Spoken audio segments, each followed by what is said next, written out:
First of all, I would like to thank the organizers for the invitation and for giving the opportunity to present our results here.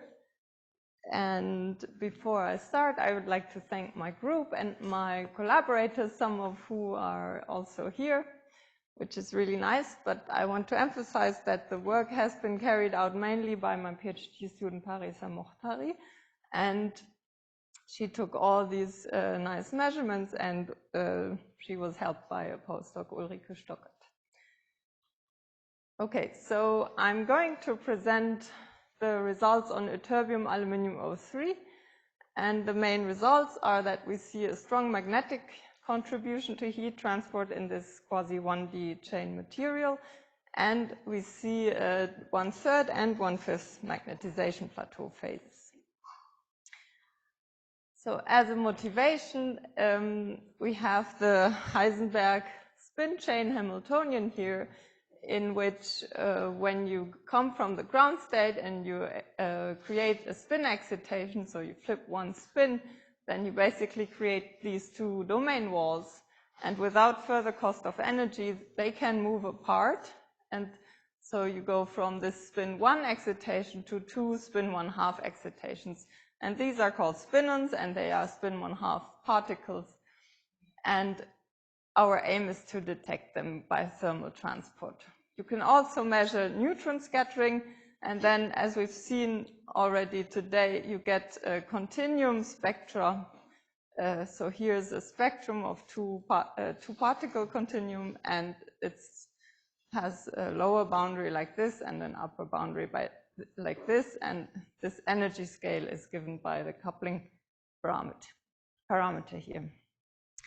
Okay, so the idea to investigate the thermal transport by spinons is not new, it's really old, and I'll show you some experimental examples.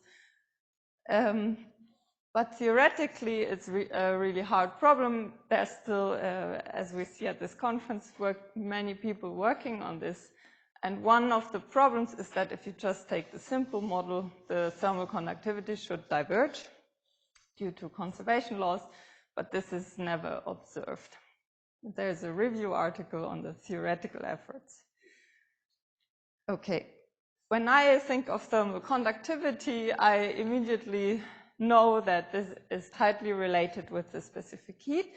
And here I show the specific heat of the spinons, calculated in two ways, but the curves are almost the same. So you see a linear temperature dependence at very low temperature, and a strong peak that is peaked at roughly J/2. Okay, and so you see this relation directly when you look at the thermal conductivity written down in a Boltzmann-Ansatz, and you also see that the spinon velocity enters the equation and the mean free path. And so if we go into the low temperature limit and we have spinons that scatter by impurities, then the mean free path of the spinons would be constant, which is depicted here in green. And then the temperature dependence of the thermal conductivity is linear, just like the specific heat. Now, if this constant mean free path would stay like that as a function of temperature, thermal conductivity would just follow the specific heat. But what usually then can happen is you get extra scattering processes like spin-on-phonon scattering or spin-on-spinon scattering. And when they create Umklapp scattering processes, which will decay the heat transport, then the mean free path will strongly decrease, and the thermal conductivity would then follow this temperature dependence.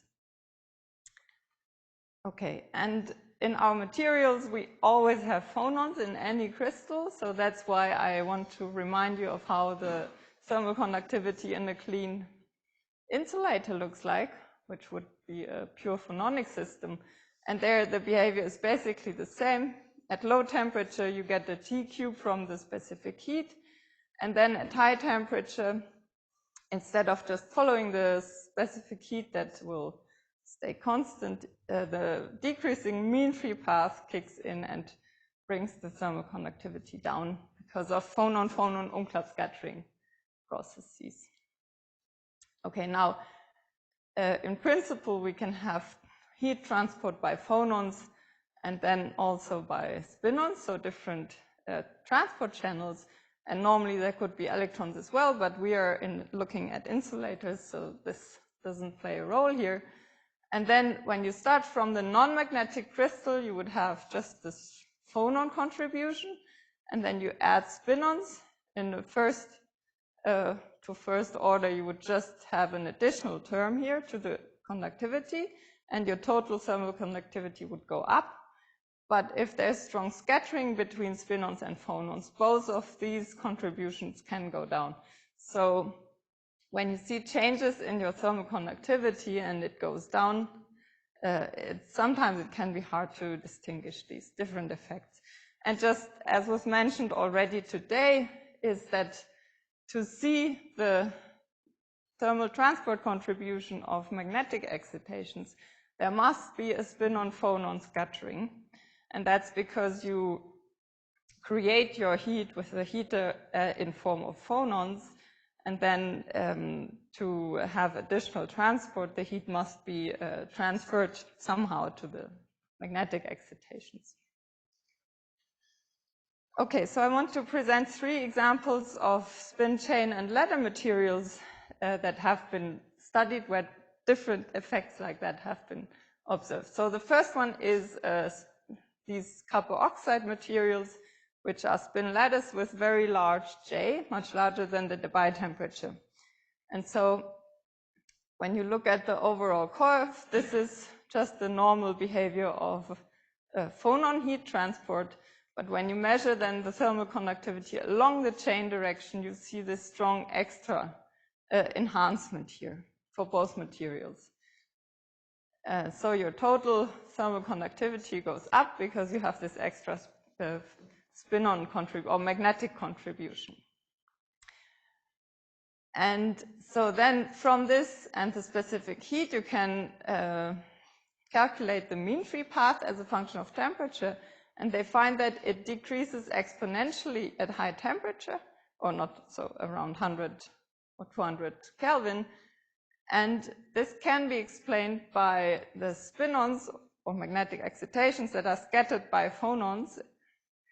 And the characteristic temperature scales with the Debye temperature. And that's normal. The J is extremely high, and to create Umklapp scattering of these magnetic excitations with phonons which have a much smaller characteristic energy, then this can only happen with phonons with large Q, and that are those with the Debye temperature. Okay, and then this decreases the magnetic contribution. And the second example shows the behavior that is very often observed. So this is the Linearrite mineral with this formula. It has a complicated phase diagram, but it doesn't matter so much for what I want to show you. So what you measure is that the thermal conductivity has a very small extra contribution from magnetic excitations, but you still see a very strong field dependence. And this strong field dependence can be explained by the fact that this thermal conductivity is dominated by phonons, and the field dependence comes from scattering of the phonons by the magnetic excitations. And the third example is what we usually would like to see, to know that we really have spin-ons. We would like to see the linear kappa over T at low temperature. And this was observed last year, or published last year, in the copper benzoate compound, which is a nearly ideal spin 1/2 Heisenberg chain. The coupling parameter is 18 Kelvin with very small interchain coupling. And there they see very clear behavior of spin-on and phonon heat transport. So cubic temperature dependence, if you plot by kappa over T, it would be quadratic. And this offset is the linear contribution. And this is again shown here on the right for 3 samples. for quite low temperatures, but at the lowest temperatures, they find that this drops to 0, and they explain this by a freezing of the spin-ons. Okay, so we are looking at Etherium aluminium 03, which is a nice system to study this effect because it has a very low coupling parameter, and which means that the effects that we're going to see occur at very low temperature, where the phonon contribution is already quite small. And this material, as you'll see, has a very interesting magnetic field phase diagram. So this is the crystal structure of Etherium aluminium 03. It's also rhombic distorted perovskite structure. The Etherium atoms carry the magnetic moment. They are surrounded by 8 distorted aluminium octahedra, and the surrounding of the Etherium atoms creates a crystal electric field which splits the J7½ multiplet into doublets, and the separation between the ground state and the first excited doublet is above room temperature. So when we are at low temperature, we are in a pseudo spin-1/2 system. Okay, and furthermore, when we look along the z-axis, this is the AB plane, the crystal electric field also leads to a pinning of the spin of the moment in the AB plane with a small angle with respect to the A-axis of 23 degrees. And there's a very large anisotropy of the G factors. So along A, which will be our easy axis, the G factor is 7.6, and perpendicular it's much, much smaller. So these are Ising-like spins with a very large single ion anisotropy. Okay, so at low temperature, this system orders antiferromagnetically. So on the left, you see the black curve is the specific heat at 0 field. The ordering temperature is 0.9 Kelvin. And the order has been established to be like this. So we have our spin chain direction is this crystallographic z-axis. You see that the moments are ordered mainly parallel to A, and antiferromagnetically between the layers, perpendicular to the chain, and in these layers ferromagnetically. Now, here you see the measured magnetization at 50 millikelvin in blue and red. And if you extend the simple Heisenberg model, you add a magnetic field and you add Ising-like interchain coupling in this simple model, then you can very well describe the experimental curves with the green theory curve, and you get coupling parameters of 2.3 Kelvin along the chain and 0.8 Kelvin between the chains. So what is interesting here is that although the spins are so Ising-like, the coupling along the chain is really isotropic Heisenberg-like.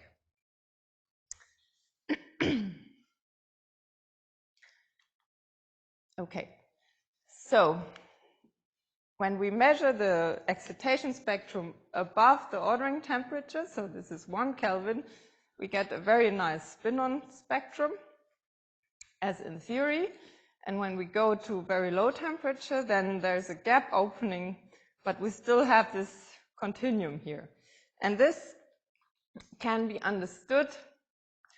So at high temperature, we have our normal spin-on picture. At low temperature, the 3D order can be taken into account in a quasi 1D Hamiltonian by adding a staggered background field, which is supposed to represent the order, the 3D order of the system. And if this happens, then the spin-ons cannot move apart as they like, because flipping additional spins costs additional energy. And so the two spin-ons will stay bound to each other. And that was called spin-on confinement. Okay, and using this model, you find a spectrum that agrees very well with the neutron scattering data. And here, the staggered field takes the role of the interchain coupling in the other model, and so the parameter of 0.7 Kelvin compares very well with 0.8 that we just had from our model with small interchain coupling. Okay, so this is the phase diagram when we apply a field along the direction of the easy axis of the moments. Then we suppress the 3D order, and we go into an incommensurate phase above 0.35 Tesla, and then we go to the polarized state above 1.1 Tesla. And these fields are low because the G factor is very large. Okay, and then we know that because of the large G factor anisotropy, the neutron scattering is actually only sensitive to moments along the A-axis. And for this moment, so in the neutron scattering, this incommensurate order is observed. So it must be a longitudinal spin density, so incommensurate state. Here it's called spin density wave. And in the models, you have to include anisotropic interchain coupling to stabilize such a longitudinal state. Normally, you would only get a transverse antiferromagnetic state in the phase diagram. And so in theory, it is expected that in higher fields here, the incommensurate state is actually a transverse antiferromagnetic state. Okay, and the occurrence of this longitudinal phase is only observed in these two other compounds. So this is also one thing that makes this material interesting. So now I want to show you the neutron scattering spectra in field. So first we have the gap state here in zero field, and then the gap closes as we go higher than this critical field. So here we are well inside the incommensurate state, and a magnetic field in a 1D chain acts like tuning the chemical potential. And so it will move the vector where your dispersion touches the zero with the magnetization. Okay, and so what we find is that we get an order with an ordering vector that changes with the magnetization. And here you see how this point moves with the magnetic field. And this is also shown here on the bottom. I show you again the magnetization. These are the empty dots. And on top in red are the soft, so the points where the neutron spectrum touches the zero, and it follows very nicely the magnetization. What we also see here in the magnetization is a plateau here, and this plateau occurs at 1/3 the total magnetization.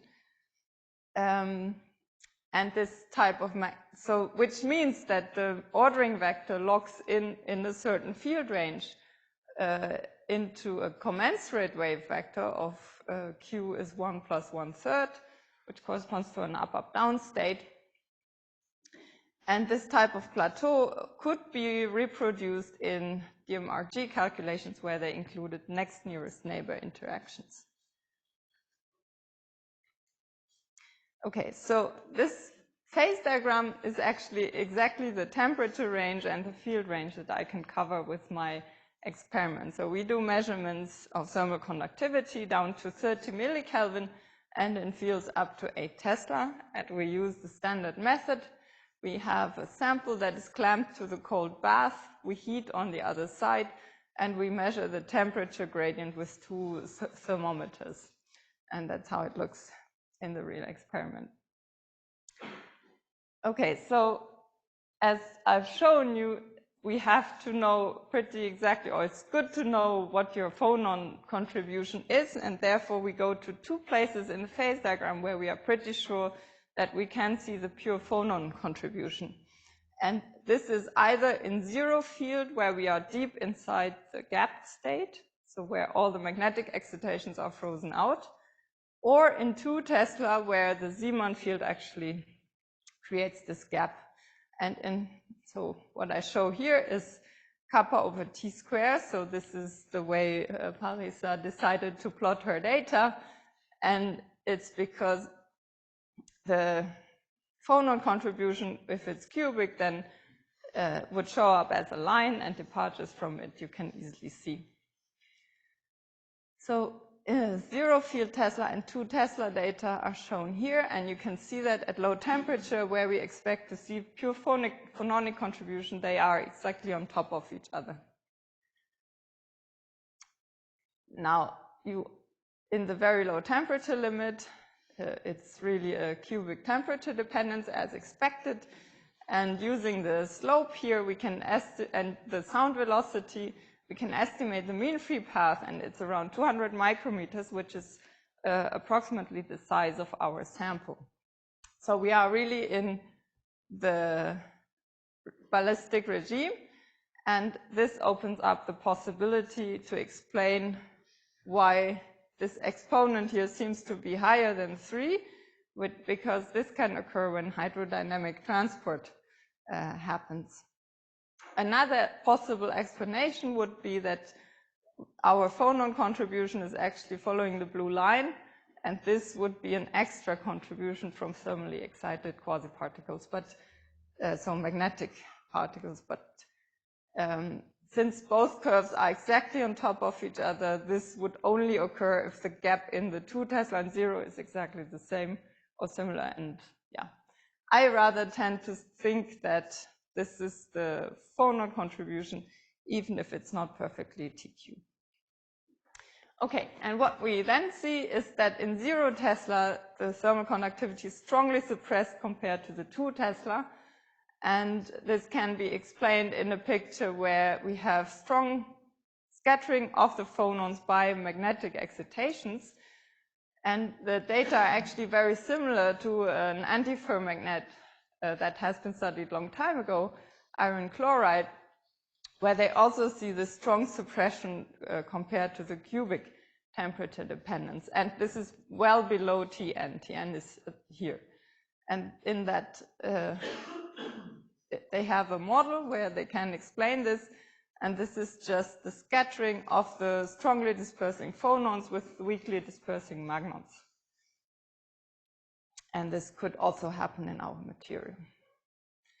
Now we can look at the field dependence in this temperature range here, and you see that it increases rather smoothly, and at high fields we recover the pure phonon transport. And at low fields, we have phonon magnetic scattering. And we cannot say much if we have a magnetic contribution at low fields.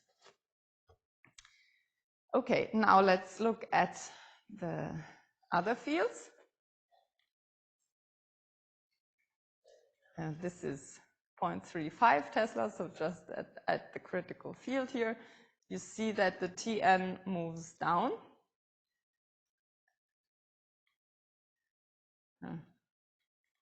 Okay, and these are the intermediate fields. So remember that our 0 Tesla curve here at the low temperatures, that was the phonon contribution. And you can see that there's this huge enhancement below roughly 0.6 Tesla. And this can only be from a magnetic contribution. Okay. And this strong enhancement is like a big peak, and it actually is not affected much by the ordering, which happens here where the arrows are indicated. Okay. And then one more thing I want to mention is that all these curves come back to the B equals 0 curve at some point at very low temperature. So we don't observe linear temperature dependence anywhere. That's probably not expected because we are always in the ordered state. Okay, so Now, this is just to highlight this magnetic excitation, and I chose it now at a field where it's really in the maximum, 0.6 Tesla. And in 0.6 Tesla, I want to compare directly the thermal conductivity with the specific heat that has also been measured at 0.6 Tesla. And you see that there's a strong increase, and the thermal specific heat also increases strongly. But then the behavior departs strongly from the specific heat behavior. So there must be Umklapp scattering setting in this temperature region here. And these are three curves where we have removed different backgrounds for the phonons. But if you remove the 2 Tesla curve, then this would be the red dots. And also I want to show the field dependence of this extra contribution. So here is just the measured kappa versus field, and you can see, as we've seen from the temperature dependence, that it comes back to the 0 field value pretty much. And here in these intermediate fields, we have quite a few structures here, but overall a very strong enhancement. Okay, now when we go to these high fields, you already know the 2 Tesla curve, the data, they slowly come back. This is 1.1 Tesla, 1.5, and then 2. So it goes towards the 2, and this then doesn't change with higher fields. So at 4 Tesla, the same as 2 Tesla. Okay, so the extra contribution disappears. Then one more thing I want to highlight is these are the field dependencies for higher temperatures. And they're around the quantum critical point, which is when we go to the field polarized state, we see this double hump structure, which we can follow quite nicely. And this is what is also measured in the specific heat. And in the specific heat, it's in very nice agreement with expectations of a quantum critical point of isolated spin chains.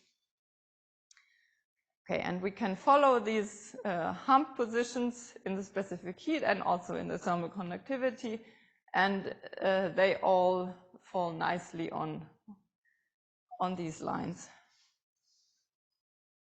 Okay. And the last point I want to show you are the plateau states.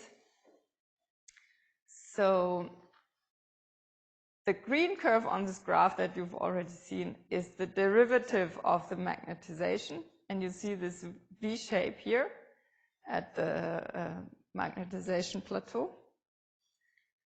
And in thermal conductivity, we actually also find a very strong V curve at this field. Additionally, and that's really new, is that we found another V shape on top of a strongly increasing background for a field where the magnetization is 1/5, and that is a field of roughly half a Tesla. If you look here, this is the magnetization of 0.2, so 1/5. And then we looked more carefully in the derivative, and you can see that here is also a small dip. So this would correspond to up, down, up structure. Okay, and in a nice theory right up by Oleg, he predicted, or he found, that this plateau is actually stabilized by the special arrangement that we have in our crystal, which is tetragonal chain arrangement with ferromagnetic interchain coupling.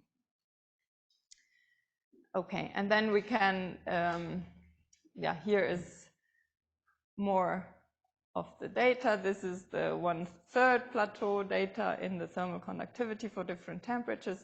It stops when we are going up above the transition temperature, and the 1/5 plateau we actually only see in the 2 lowest temperature, but we also measured magnetostriction, and in the magnetostriction you see also very nicely this 1/5 plateau. And when we analyze the width of these plateaus, we find that the 1/5 plateau is actually has half the width in field as the 1/3 plateau. So it's not as stable, but quite stable.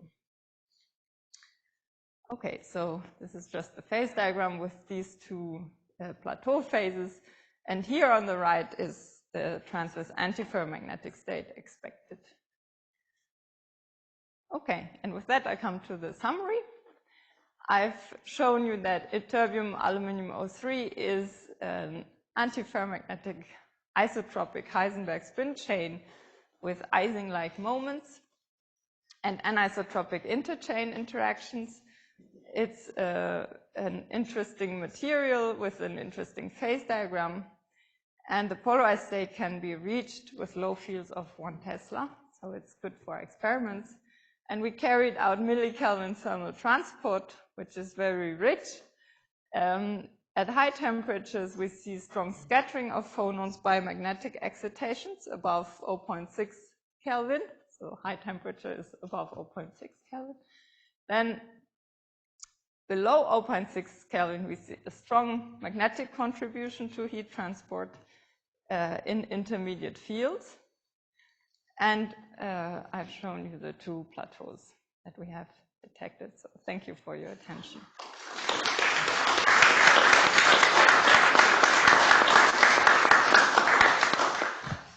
Okay, we have time for questions. Yeah. Can you show the magnetization data again? I'm interested in the field, in the temperature dependence of the magnetization in the 1/3 plateau. I don't have that. You don't have the temperature dependence of the, So comment I wanted to make was that we studied the plateau in cerium antimonide.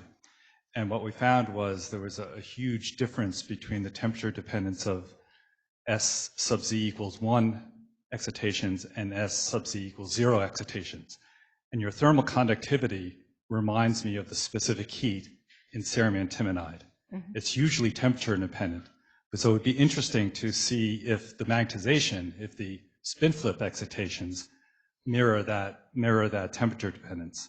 Because in cerium antimonide, there's clear evidence for two distinct types of excitations that are non-interacting. Okay, yeah. Interesting, thank you.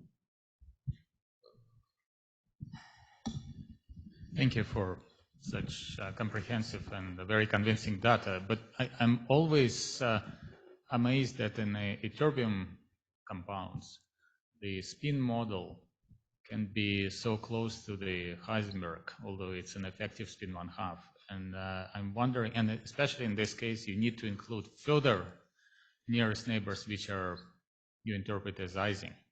So it's sort of opposite to the naive logic of further exchanges being more isotropic than the nearest neighbor ones. So can you comment on the symmetry maybe? Symmetry. Well, there may be some symmetry restrictions on the nearest neighbor exchange matrix, which sort of force you into fewer terms than. Well, the moments, they are for all the chains. No, I'm talking about the spin model. So effective spin model has constraints. Well, I think that is due to the constriction of the moments to their lattice symmetry is similar to what was talked about that one-dimensional ferromagnetic Ising chain. There can be symmetry analysis done, and just basically what is allowed in the model. I don't know if Stanislav wants to say something.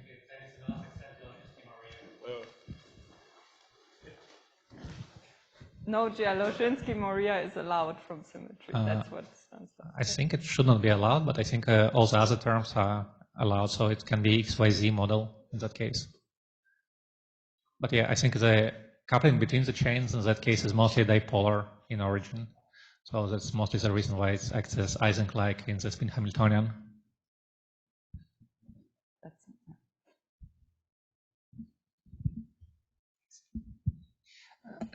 And perhaps you said this, and if so, maybe you could just repeat. So what puzzles me most is the behavior, the axis of the thermal conductivity that only happens at certain field range, right? So on your slide, there's just cryptic note that it's magnetic in nature, but why exactly does it appear between like 0.4 and 1.4? Okay, so the reason is that for these two fields at very low temperature, we are sure that this is the phonon contribution. And then if you get above, the thermal conductivity gets higher than this, that can only be something else. Right. No, of course I understand that. What I'm asking is if you could qualify a bit more. So what kind of magnetic excitation? Well, so for instance, in the first part of your talk, you gave a couple of examples. We said, look, if it's a one-dimensional chain, you would expect couple over T due to magnons to be T-linear. There was nothing remotely looking T-linear in your data, was there? No. So if it's not due to one-dimensional magnons. We are here in ordered states. In all the phase diagram below 4.2 Kelvin, we're in ordered states. Okay, so that's incommensurate state. That your phase diagram, I think it was incommensurate labeled as that, right? Is the idea that somehow in that incommensurate state there are some extra spin-on or spin-like excitations, maybe spin waves for that matter? Well, I think Oleg, he calls it phasons. Okay. I don't know, maybe Oleg, I don't know if you want to comment, but you don't have to.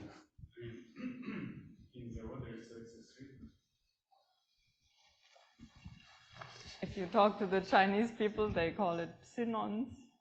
Thank you. So in at low temperatures, this is three-dimensional ordered state, and intermediate fields. So magnetic field kills Eisencoder and turns the phase SDW phase is longitudinal spin density wave, where the magnetic moment is modulated along the field direction, and there is no XY symmetry breaking. And so that state supports phasons, linear dispersion modes similar to charge density wave. And then there is a transition to transverse magnetic order, which is more conventional. And the data, so excess thermal conductivity data can be explained, especially the plateaus, by these phasons being locked to the lattice at some commensurate magnetic fields. Is that order quasi-3D or quasi-1D? No, it's a three-dimensional order. So we are inside ordered phase. However, coupling between chains is much weaker than within the chain. So the neutron scattering sees Bragg peaks at the incommensurate positions. And this only happens if it's 3D. Yeah. Thank you very much for sharing these very nice data. I'm not an expert at all, but I remember when Christian Hess and Bert Buchner were measuring thermal conductivity in the strontium copper oxides. A key problem was the purity of the samples, chemical purity, and they had to use 4 9s or 5 9s chemicals for the synthesis. Now, my question, is it even possible to get 5 9s ytterbium? I would think that that rare earths are particularly difficult to separate from. But we don't actually need it, it seems, because our mean free path is already almost the sample dimension. So this is a really clean system. Yes, but and why? And that's the phonon mean free path. No, but for magnetic scattering, I mean, I'm sure that you have, I would say, I don't know, 0.1% of other rare earths instead of ytterbium. It is just not possible to purify rare earths to that extent. So, and they have different magnetic states, and any magnetic excitations will be scattering of these impurities. So okay, so I have everything to estimate the mean free path of my magnetic excitation. So it's mysteriously large. That's what you're saying.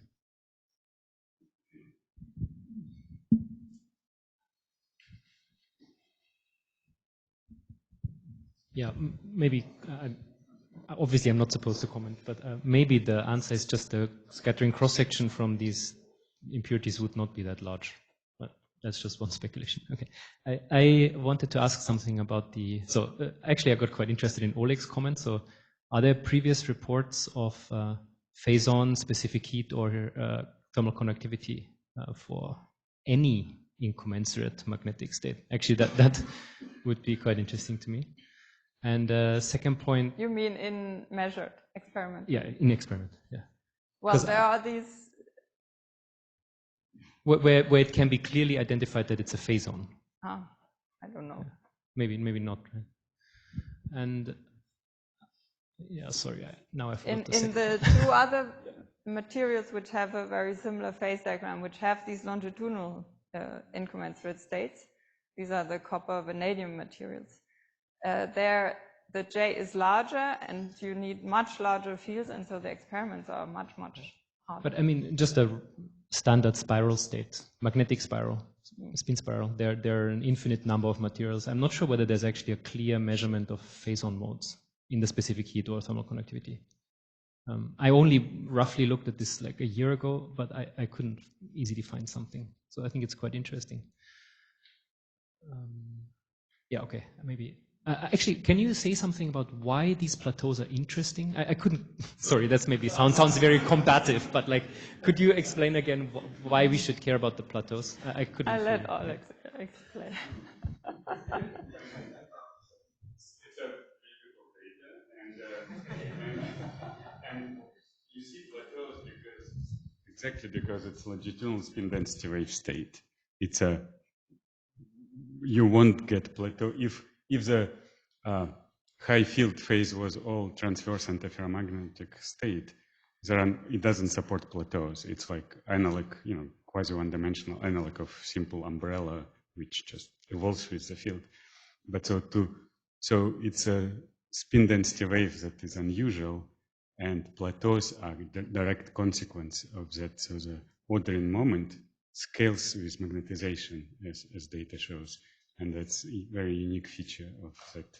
So one needs just frustrated geometry to bring it out.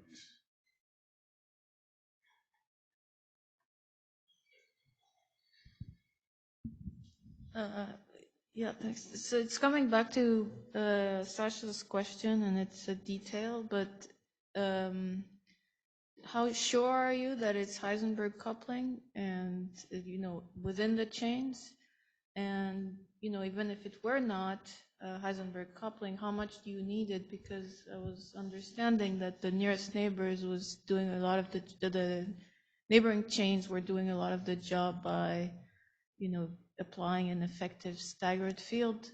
So is it possible that maybe actually the interactions are not Heisenberg and it's still fine for the story? In the models, they have, of course, played around with these parameters, and they were able to get good agreement with the experiments for a range of this delta, where you have the, the extra delta in front of the SZ,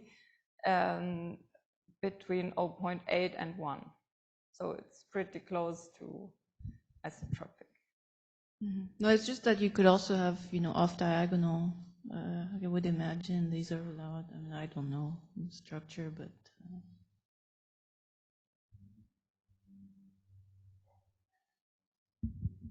Okay, are there any further questions? If not, let's thank Elena again.